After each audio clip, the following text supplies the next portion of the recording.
La Dirección General de Extensión Universitaria y la División Editorial Universitaria invitan a la segunda Feria Internacional del Libro Universitario de la Universidad de San Carlos de Guatemala, FILUSAC 2022. En esta feria podrá conocer las obras académicas y literarias que se publican en las editoriales universitarias, así como a sus autores. Este año, FILUSAC es dedicada a la doctora Luz Méndez de la Vega por su destacada labor en el impulso del periodismo cultural, la literatura y los estudios feministas. Asimismo, al doctor Ricardo Falla por su trayectoria como antropólogo y sus valiosos aportes desde una perspectiva testimonial y humanista. Invitada de honor, Universidad Pedagógica Nacional Francisco Morazán de Honduras. Se realizará de forma virtual del 9 al 13 de mayo. A través de Facebook Live de Educación Continua Editorial Universitaria y DIGEU. Segunda Feria Internacional del Libro Universitario de la Universidad de San Carlos de Guatemala, FILUSAC 2022.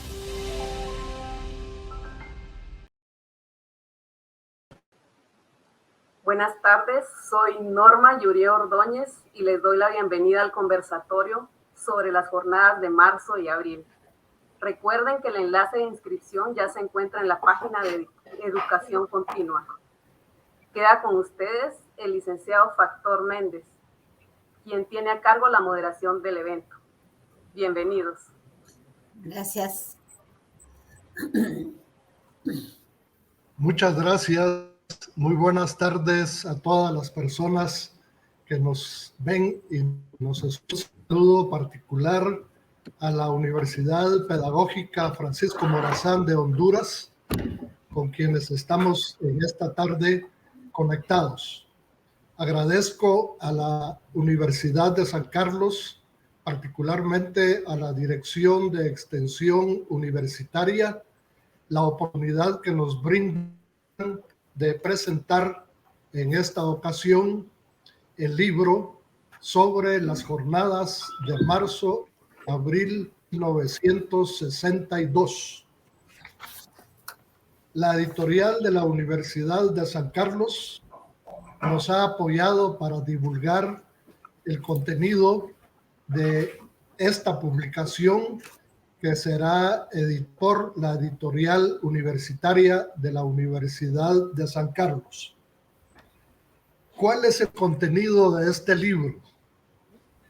Este libro es un rescate de la memoria histórica en el cual se recogen 60 voces testimoniales de estas jornadas históricas, en donde de forma particular la juventud, tanto de estudiantes de secundaria o estudiantes universitarios, principales protagonistas en esta jornada que significó las primeras luchas preinsurreccionales en contra de la dictadura del general Miguel Ydígoras Fuentes. Esta fue una lucha a la cual se sumaron todos los sectores populares y amplias organizaciones sociales del país. Una lucha que en los meses de marzo y abril de 1962 significó un proceso de confrontación en las calles de la ciudad de Guatemala y en otras más del interior del país, en contra de las fuerzas de seguridad del Estado, las policías, el ejército y los grupos paramilitares que la dictadura militar de entonces usó las calles para reprimir la protesta estudiantil. Este libro recoge entonces 60 testimonios de personalidades nacionales, de dirigentes estudiantiles de ese momento, y sobre todo se recoge el sentir de la población guatemalteca en esas jornadas de lucha. Este libro, que saldrá a luz en las próximas semanas y que estará disponible al público, es en homenaje a los 60 años de estas jornadas que se cumplen precisamente en este año 2022 y reviste importancia vital porque es un rescate de la memoria histórica, de hechos y de acontecimientos que la propia historia oficial ha querido negar, ha querido sembrar la amnesia colectiva, y por esa misma razón es que nos hemos empeñado en rescatar la memoria histórica, sobre todo para que las nuevas generaciones conozcan de primera actos heroicos que la juventud estudiosa de este país ha tenido a lo largo de toda su historia. Me acompañan esta tarde distinguidos amigos, compañeros y colegas, todos ellos comentaristas de esta publicación y que en su momento, hace 60 años, eran dirigentes estudiantiles de secundaria, dirigentes del Frente Unido del Estudiantado Guatemalteco organizado Fuego, que fue la organización estudiantil que junto con la Asociación de Estudiantes Universitarios AEU se lanzaron a encabezar estas luchas populares, luchas en las cuales de forma particular la juventud estudiosa y las mujeres sin distinción de ninguna naturaleza tuvieron una protagónica participación. Para hablar precisamente de la participación protagónica de los jóvenes y las mujeres, pregunto a mi compañera dirigente del Fuego y de las jornadas de hace 60 años, María Chiqui Ramírez, ¿cuáles consideras que fueron las principales acciones en donde la juventud estudiosa y las mujeres tuvieron esa participación de primer orden? Chiqui, buenas tardes. Gracias, Factor. Buenas tardes a todos. Yo creo que es importante que la gente joven de ahora y no muy joven sepa que nosotros fuimos formados en una educación de muy alta calidad. Estaba repasando, buscando más información acerca del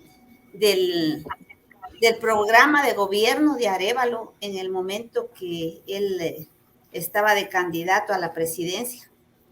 Y en realidad era un salto cuantitativo y cualitativo en la educación guatemalteca que se logró gracias a la voluntad política de los dirigentes de ese entonces.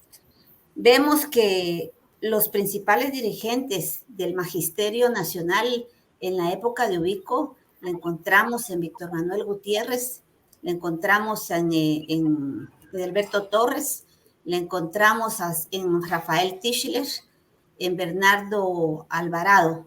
Eran maestros en esa época y cuando se da el triunfo de la revolución, ellos lucharon enormemente para conseguir reformas fundamentales en la educación de Guatemala.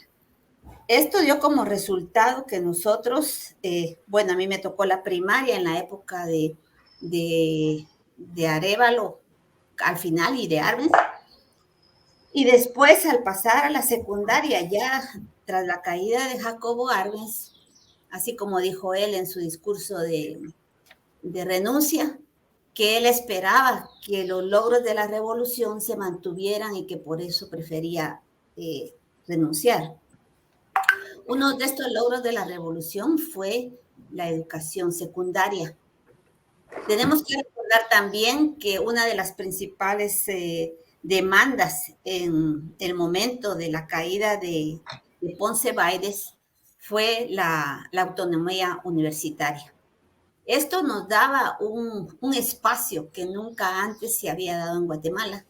Y la formación que tuvimos fue una formación gratuita, era una formación de escuelas nacionales, en donde no se pagaba un centavo, pero a cambio tuvimos muchas capacidad para desarrollar calificaciones, para desarrollar aptitudes que teníamos potenciales, como lo hay en la actualidad en la juventud guatemalteca.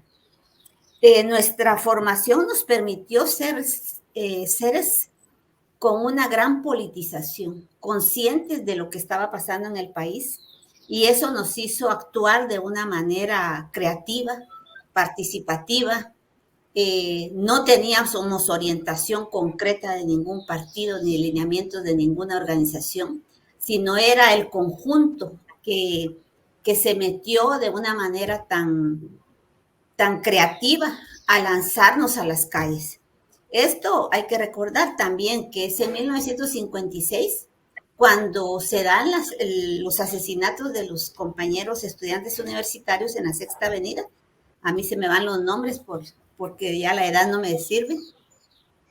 Pero también hubo muchas actividades desde que cayó Arbenz para el 1962.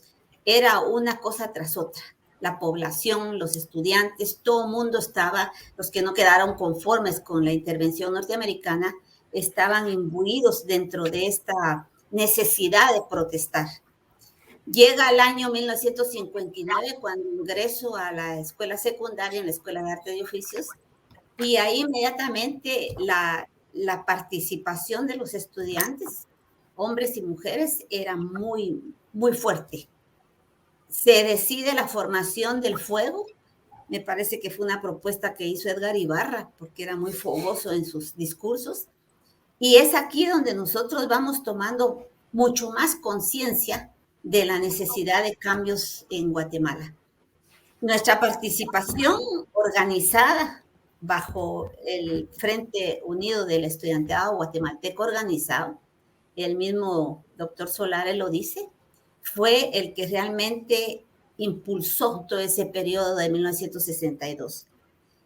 Había organización en la universidad, pero no con la fuerza que teníamos nosotros. Esto fue como producto de la instauración de los gobiernos estudiantiles en cada uno de los establecimientos de secundaria, de las normales, como se les llamaba. Las escuelas normales era una corriente educativa que venía a través de todo el continente y que el doctor Arévalo lo trae consigo como parte de su acervo a darnos aquí en Guatemala.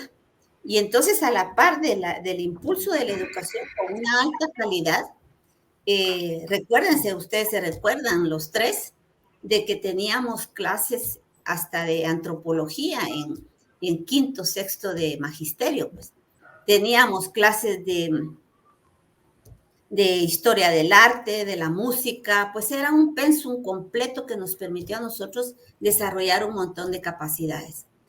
Después, poco a poco, vamos viendo que se va perdiendo la capacidad para otorgar este tipo de cátedras en la escuela secundaria, y nos encontramos que en un momento determinado han cortado tanto los pensum que ponen matemáticas como optativa, cuando la matemática como objetivo tiene el pensamiento crítico de la persona que la aplica. Entonces, poco a poco, ellos fueron cortando y cortando hasta llegar a lo que llegamos hace unos años con la eliminación de la carrera de maestros. Los jóvenes en la actualidad no se imaginan lo que nosotros recibimos como educación secundaria gratuita, porque era parte del propósito de los gobiernos revolucionarios ir creando fuentes de pensamiento, pues. Eran canteras de pensamiento en donde todos podíamos desarrollar nuestras actividades de una manera creativa y Tenemos como ejemplo que por ahí me encontré una foto donde está nada menos que el maestro Recinos y Colón Margueta de la Normal, abanderados de la Normal. Más adelante tenemos como ejemplo a Delia Quiñones y a Isabel de los Ángeles Ruanos, 2 premios de literatura a Miguel Ángel Asturias en Guatemala. Y así han de haber un montón de compañeros que desarrollaron sus capacidades gracias a la educación que nosotros tuvimos. Nuestra participación fue activa. Este libro que ahora se presenta deja ver en los relatos, en los testimonios, mucho de lo que nosotros hicimos en esos años. Pero no fue casual, no fue una cosa que surgiera así nada más. Había todo un acervo cultural, político, de concientización a través de nuestras familias, a través de la educación, que nos lanzó a las calles en 1962. Luego viene la represión brutal, que yo insisto, no fue una lucha la que ellos libraron contra el comunismo, sino fue una lucha contra la inteligencia. De esa manera vemos nosotros que en el monumento a los mártires que el doctor Jorge, ahí se me va, ayúdenme, Jorge Arriaga, ha impulsado junto con su equipo, hay una cantidad enorme de compañeros que fueron asesinados por pensar, por actuar, y todavía faltan muchos más. Entonces, en la actualidad, como que hay una aceptación de que las cosas son así, que en un colegio privado van a salir los jóvenes o los niños bien preparados, cuando nos damos cuenta que esto es una farsa.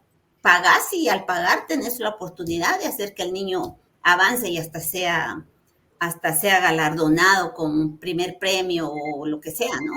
Pero los ponemos a leer y no entienden lo que están leyendo. No hay capacidad de análisis, de crítica, de conocimiento más allá de lo que les dan para medio pasarla, ¿no?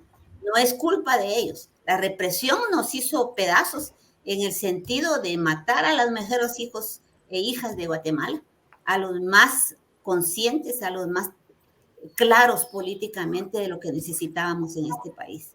En 1962 fue la culminación de una participación masiva de jóvenes y especialmente de mujeres, que después estas mujeres, muchas de ellas que participaron en la bola, como se dice, fueron que ingresaron a la universidad ya buscando una profesión más que les permitiera a ellas tener una mejor situación económica, más conocimiento, porque antes de 1962 las mujeres en la universidad eran muy pocas, muy pocas, porque había toda una traba, pero en el 62 es un común despertar que nos permitió a nosotras plantearnos, como nos decía una maestra, doña Norma Valentín de Castro Conde, me parece que ustedes no deben de aceptar o conformarse de vivir entre ollas y pañales. Este tipo de maestra era la que nos empujaba a nosotros a actuar, a seguir adelante. Todas mis compañeras de promoción del INCA son personas, en su gran mayoría, que llegaron a la universidad, excelentes profesionales, excelentes personas como madres, como amigas, como todo. Y para no tomar mucho el tiempo, yo sí invito a las personas a que lean estos testimonios, a que se den cuenta que sí, en Guatemala hubo una educación de calidad de un nivel excelente y que eso lo podríamos lograr si hubiera una verdadera voluntad política para tomar la educación como prioridad en este país que tanto lo necesita.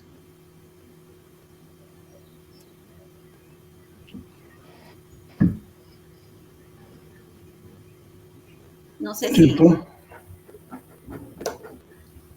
¿Doctor? Sí. Muchas gracias, Chiqui, por tu invitación.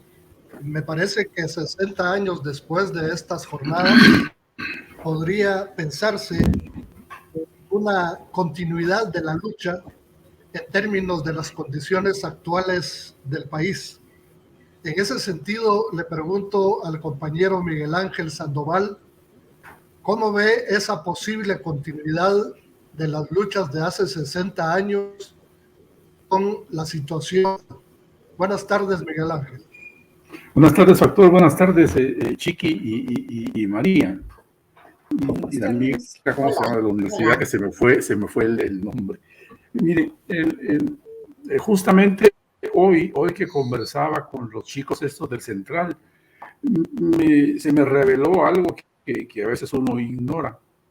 Y es que así como se desfinanció mucho la educación, para seguir un poco la línea que traía Chiqui, se despolitizó también bastante el ámbito educativo. Es decir, los autogobiernos no existen, existen algunas asociaciones un poco dirigidas por las autoridades, pero no mucho más, ¿verdad? Pero no mucho más.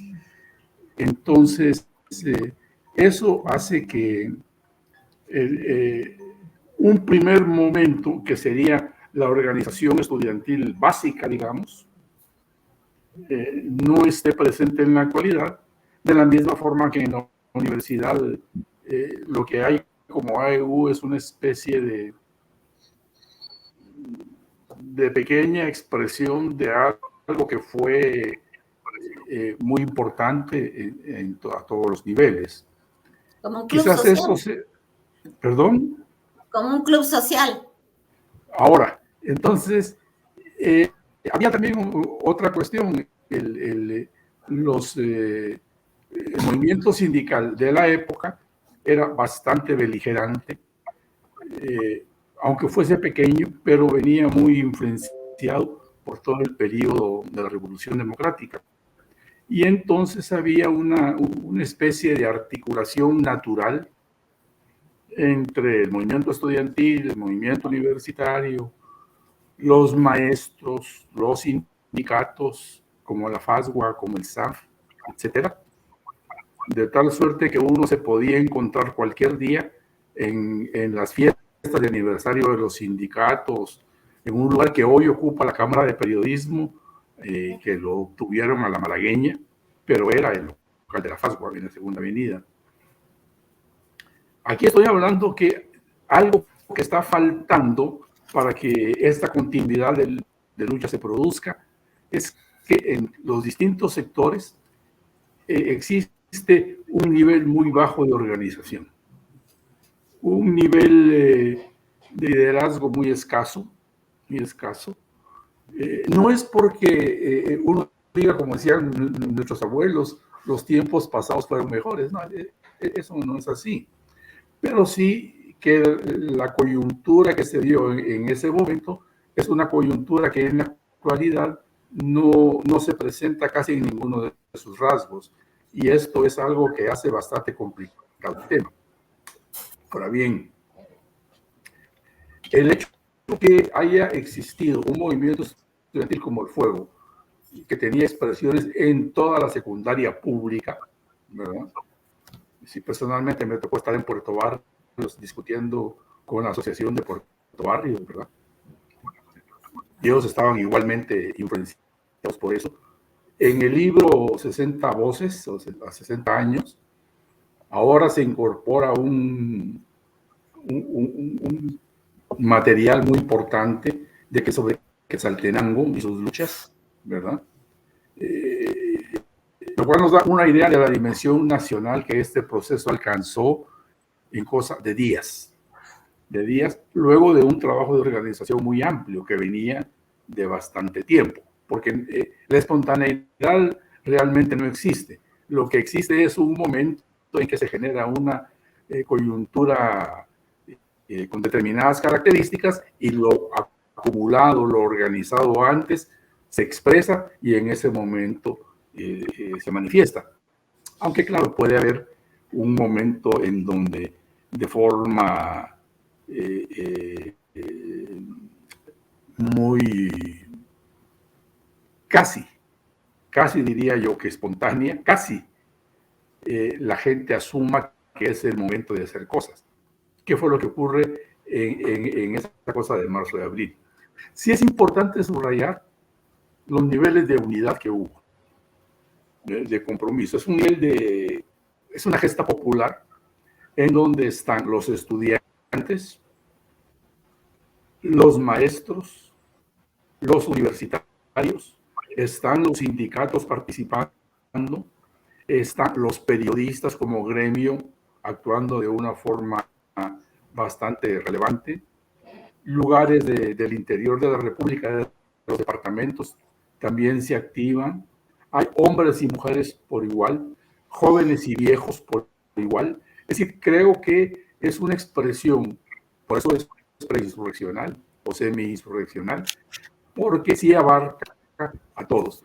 Y de alguna manera, contra el mal gobierno, contra el fraude electoral, por los derechos que se han ido cerrando. Es decir, se trata de un movimiento en donde, ojo, salvo la influencia de la Juventud Patriótica del Trabajo en algunos lugares, la mayoría, hay que ser objetivos y es en la mayoría, permite que exista coherencia, al menos en la mayoría del liderazgo, ¿verdad? Aunque era una, digamos, coherencia consensuada. De alguna manera había reuniones de los cuadros de la J en algún lugar, en alguna casa, en algún momento, para tratar de decir por aquí, por allá, por allá. Es decir, ese nivel de espontaneismo no existía tanto, ¿verdad? En la universidad, en donde uno pudiese pensar que había otro tipo de intereses ya por la edad, porque muchos iban terminando carreras, etcétera, siempre hubo coordinación muy importante entre toda la dirigencia universitaria. Y lo que observamos ahí es la emergencia del movimiento 12 de abril, en donde aparecen algunos líderes universitarios que entienden que en ese momento la vía de las demandas democráticas no funciona más y que es importante el camino de las armas, etcétera. Cosa que en la secundaria ocurre también con algunos líderes del fuego, pero de manera general creo que todo el mundo se inscribe en la lucha cívico-democrática con demandas contra el mal gobierno, contra el fraude electoral, por el respeto de las instituciones democráticas. Esto creo que es algo que nos está faltando hoy. Hay una enorme dispersión del pensamiento. No solamente crecieron algunas ONGs, sino yo más bien creo que hubo una especie de ONGización del pensamiento político. Entonces, cada quien cree que tiene la verdad en sus manos, cada quien cree que expresa lo mejor del pensamiento revolucionario actual, y resulta que por esa creencia extendida, la dispersión se sigue manteniendo. No existen esos movimientos de convergencia, esos movimientos de articulación que en el periodo del fuego, la AEU y todos los sectores que mencioné, sí se producía. Los maestros no eran vistos como un ente ajeno, sino como personas con las cuales se podía participar, discutir, conversar, intercambiar, hacer cosas juntos inclusive, ¿verdad? Y cosa que hoy no creo que se produzca mucho. Sí, hay una distancia mucho mayor, a pesar de que mis maestros iban con saco y corbata, pues, eran muy formalitos ellos, y ahora falta que vayan en bermudas y con ¿cómo se llama? Con gorras al revés, ¿verdad? En el mejor estilo de Bukele, pero esto no hace que existan esas relaciones de fraternidad que en algún momento teníamos en nuestra generación con toda la gente. Creo yo que la continuidad puede producirse, creo yo que es importante vía el rescate de la memoria que eso se logre, pero sí es importante tomar en cuenta que nosotros de alguna manera fuimos privilegiados. Eso lo digo así con mucho realismo. Es decir, yo soy testigo de que ingresando al instituto, el primer día de clases, ¿verdad? O el segundo, digamos, porque el primero empezaban los bautizos y esas cosas, y el segundo ya se iba a lo más sustantivo. El presidente y el vicepresidente del Central fueron a hacer el saloneo de todas las 7 secciones de primero que ingresábamos. Fueron 7 secciones. Y en cada una de las secciones explicaron qué era el autogobierno estudiantil, cómo se hacían las elecciones, cómo se nominaban a los delegados por aula, cuáles eran las demandas de los estudiantes, etcétera, etcétera, y qué era la Federación Estudiantil de Secundaria, por ejemplo. Desde el primer momento ya hablaron de alguna huelga, de alguna cosa, de alguna movilización, etcétera. No era ajeno a nosotros ese sentimiento de estar perteneciendo a una comunidad estudiantil. Y paralelamente, junto al tema que se explicaba de las asociaciones y el autogobierno y demás, se decía, aquí para ser parte de, al menos en el Central, había que ser un partido político, ¿verdad? Y nosotros construimos nuestro partido político casi al nomás llegar. Había 2 partidos políticos estudiantiles, ¿verdad? Pero el de nosotros era el más consciente, para decirlo de alguna manera, y éramos los que estábamos más pegados a la idea de la Federación Estudiantil, un poco más ligados a la onda del fuego. Eso creo yo que es algo que hoy falta en la universidad. Falta también, los sindicatos sobreviven, producto aquí sí, ya solo mencionaría lo que es la ola neoliberal, ¿verdad? Sábense cada quien por su cuenta, en donde se va dejando de lado esa responsabilidad con lo común, el famoso artículo 1 de la Constitución o el 2, que el objetivo es el bien común. Eso se ha ido dejando de lado para hacer el beneficio del grupo, el beneficio de la persona, el beneficio mío por encima de vos. Eso es algo que debemos de analizar bastante bien. No se trata de aquella vieja figura de tirar el agua chuca con el bebé, no. Se trata de sacar todo lo malo que hay, lo podrido que hay, jalando y manteniendo los resortes principales de lo que debe ser la comunidad estudiantil, la comunidad universitaria, que son fundamentalmente conglomerados sociales que aspiran a cambiar el país, a transformarlo o a participar en los cambios o a participar en las buenas cosas que se hacen, ¿no? O sea, ¿no? Porque no necesariamente todo es cambio, ¿verdad? Así, hoy el cambio es lo único. Sí, como principio básico, es cierto. ¿Cómo se llama? El discurso de mi generación, en el instituto por lo menos, creo que se sentido en todos lados. Era que la juventud que no es revolucionaria no merece llamarse juventud, para empezar. Y se decía en todos los discursos. Y el antiimperialismo era parte de todos los discursos. Y la tierra y la forma agraria era parte de todos los discursos. Es decir, había una formación política muy alta. Y termino con una anécdota muy del instituto y muy de lo que éramos en las asociaciones, ¿verdad?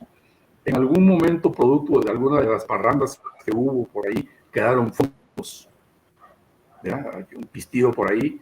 Yo agarré esos fondos y me fui a las librerías que había, una que estaba por la Quinta Avenida, creo que una hermosa Tecolote, otra por ahí, y fui a comprar un lote de libros para la biblioteca del instituto.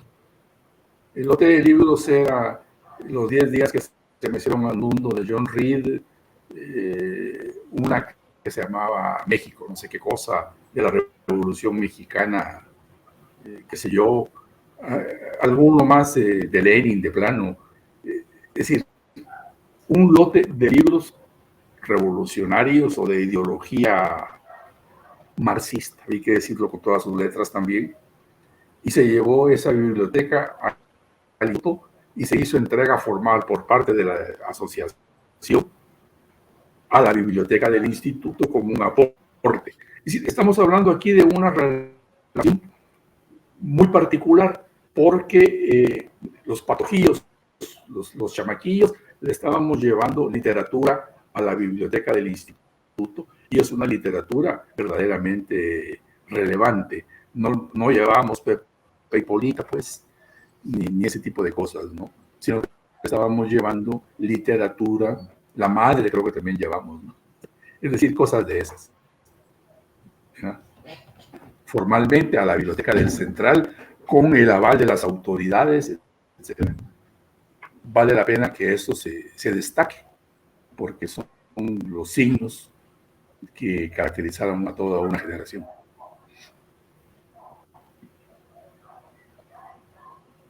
¿Verdad? Muchas gracias, Miguel.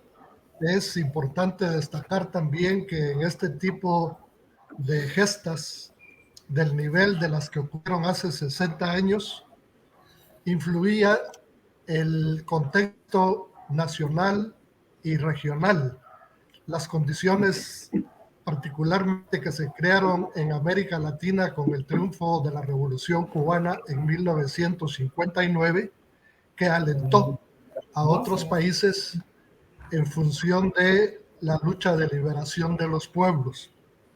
Le voy a dar el uso de la palabra a la compañera María Chua, precisamente se va a referir al contexto nacional y regional que se vivía en 1962. Adelante, María, buenas tardes. Muchas gracias, doctor. Compañeros, compañera, qué gusto estar aquí compartiendo.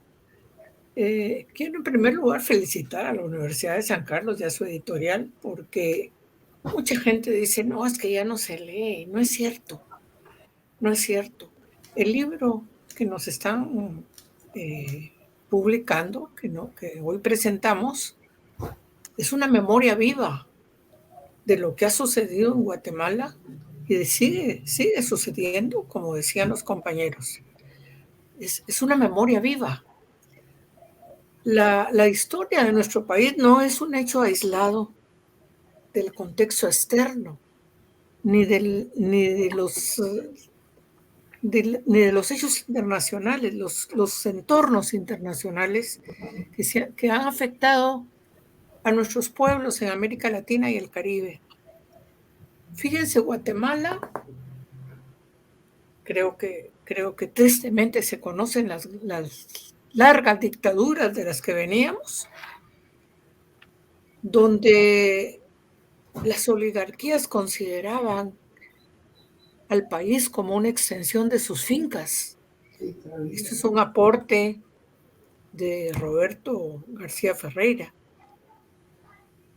Y así muchos de ellos hasta la fecha no han trascendido ese enfoque.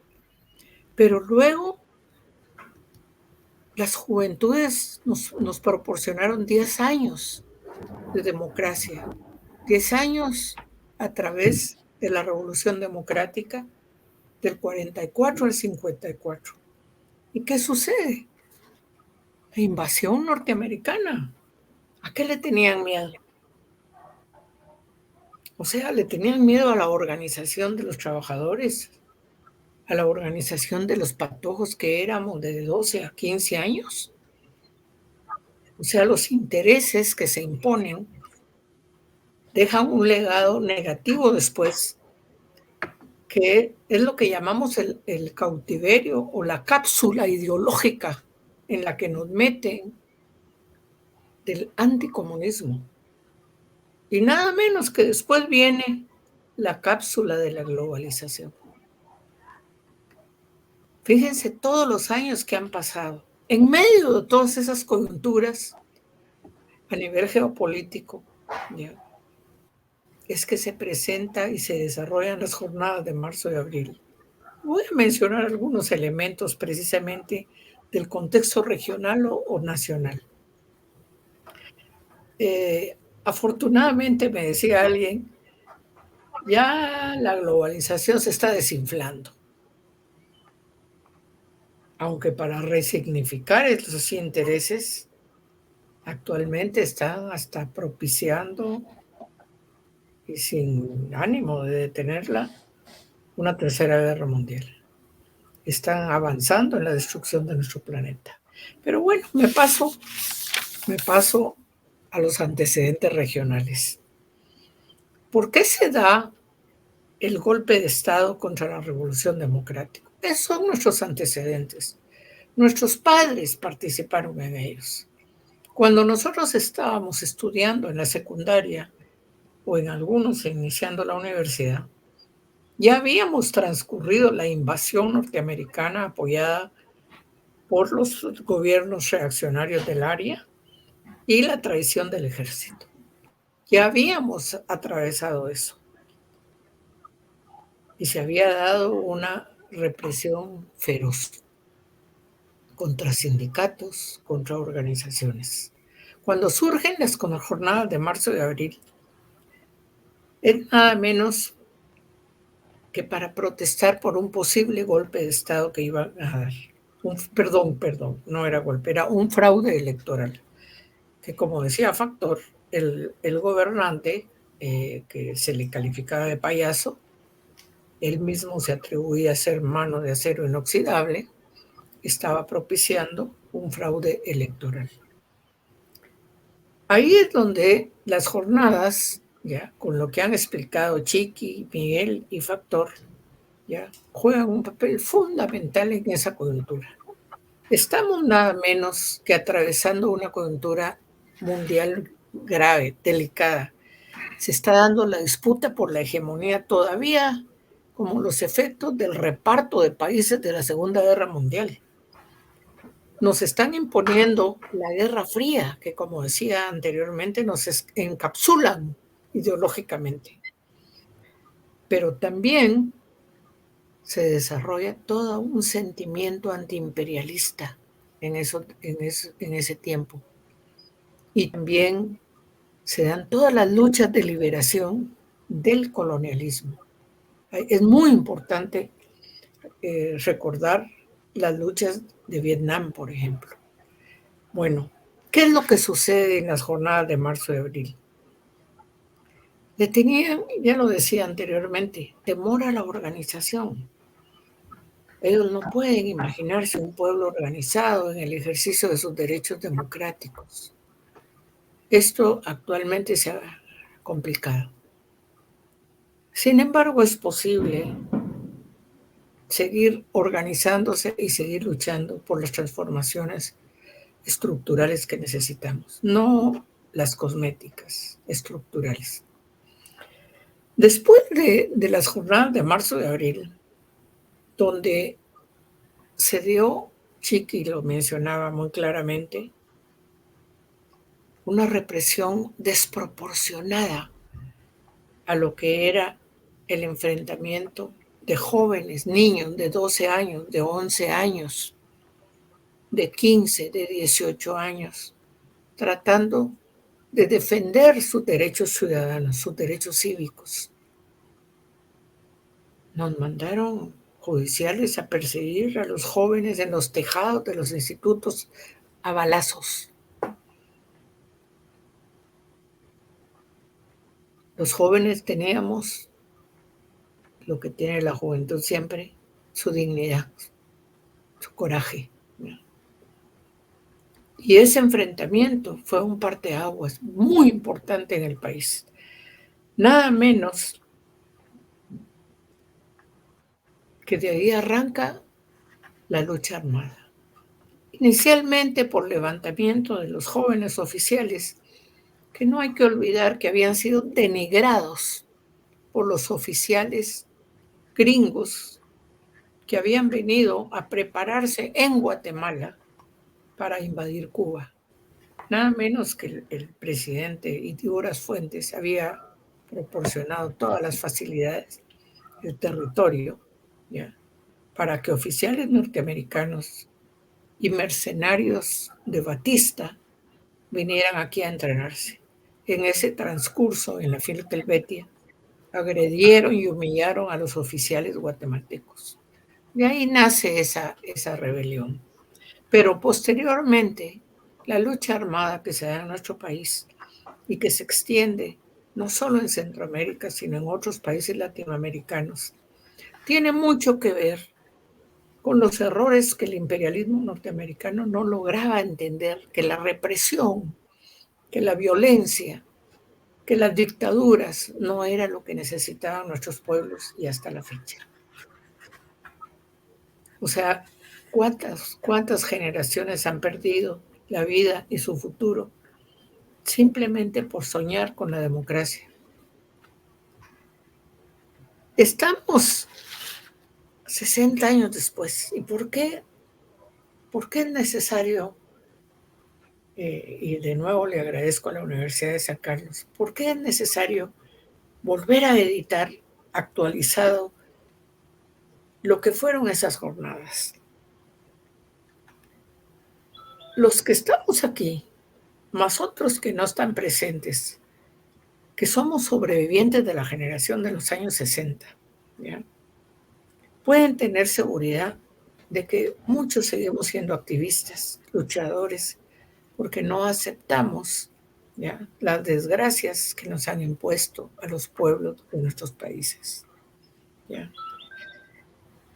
Y yo regreso a la pregunta inicial. ¿A qué le temían?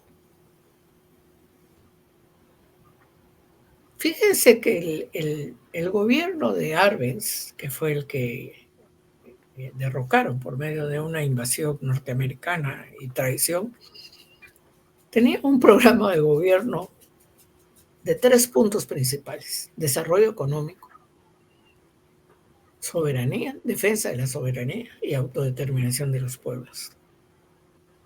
¿Y qué les parece que 68 años después llega a Guatemala el presidente de México, López Obrador, a plantear esos mismos puntos para detener la migración, desarrollo económico? ¿Qué decía Arbenz? Hay que ayudar al agro para que la industria se desarrolle, para salir de la dependencia económica. ¿Acaso hemos salido de la dependencia económica? Soberanía, libre determinación de los pueblos. Ahorita se anuncian las grandes reuniones por allá por el norte, excluyendo. Y López Obrador dice, ¿por qué vamos a excluir a nuestra propia gente? Porque cada quien quiere pensar de manera diferente a cómo piensan los que lo quieren dominar, ¿no? No. Latinoamérica y el Caribe somos pueblos solidarios, pueblos luchadores. Guatemala es un país en resistencia, es un país que no va a aceptar la dominación. Y es muy importante que ahorita que estamos de nuevo conmemorando los 60 años de las jornadas de marzo y abril, es muy importante hacerle llegar el mensaje a los jóvenes, pero también a los adultos, también a las clases medias que se hacen los locos muchas veces de las coyunturas, a los maestros, a los trabajadores de la salud, a los obreros, de que Guatemala es un país que necesita a su gente organizada, impulsando proyectos nuevos, en unidad.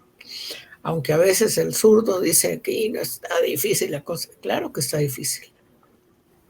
¿Acaso los jóvenes de la Revolución del 44 tenían toda la experiencia? No, cometieron errores. También en las jornadas de marzo y abril cometimos errores. Pero eso no nos debe detener. ¿Ya? Yo quisiera finalmente saludar a Yuri y a Roberto de la universidad que nos están acompañando en esta presentación, y a los que nos están escuchando.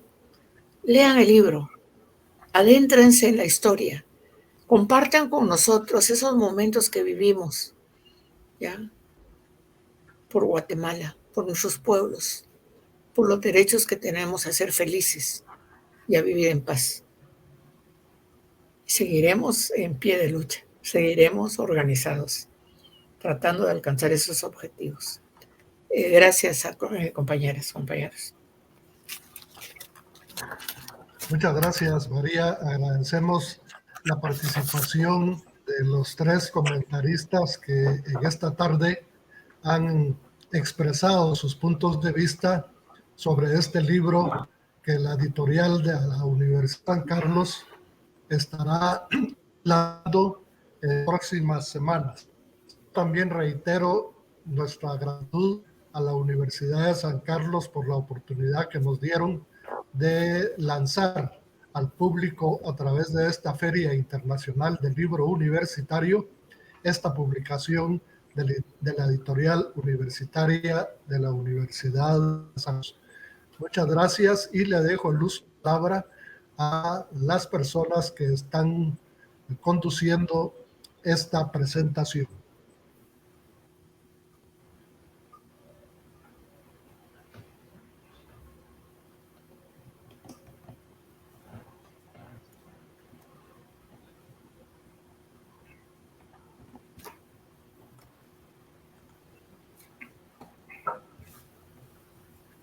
Agradecemos su valiosa participación y les invitamos a que lean este libro sobre las jornadas de marzo y abril. Además, les recordamos que los libros de Editorial Universitaria los pueden adquirir en Librería Universitaria los días lunes, jueves y viernes de 8 a 14 horas al teléfono 2418-7924 o al correo libreriauniversitaria@usac.edu.gt. Y les invitamos a que estén pendientes de las próximas actividades de Filusac. Que tengan una feliz tarde. Gracias, Yuri. Pues, nos vemos. Gracias. Nos vemos. Gracias, Yuri.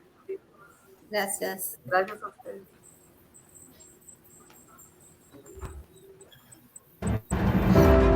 La Dirección General de Extensión Universitaria y la División Editorial Universitaria invitan a la segunda Feria Internacional del Libro Universitario de la Universidad de San Carlos de Guatemala, Filusac 2022. En esta feria podrá conocer las obras académicas y literarias que se publican en las editoriales universitarias, así como a sus autores.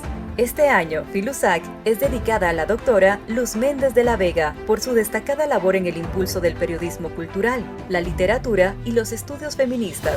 Asimismo, al doctor Ricardo Falla por su trayectoria como antropólogo y sus valiosos aportes desde una perspectiva testimonial y humanista. Invitada de honor, Universidad Pedagógica Nacional Francisco Morazán de Honduras. Se realizará de forma virtual del 9 al 13 de mayo. A través de Facebook Live de Educación Continua Editorial Universitaria y DIGEU. Segunda Feria Internacional del Libro Universitario de la Universidad de San Carlos de Guatemala, Filusac 2022.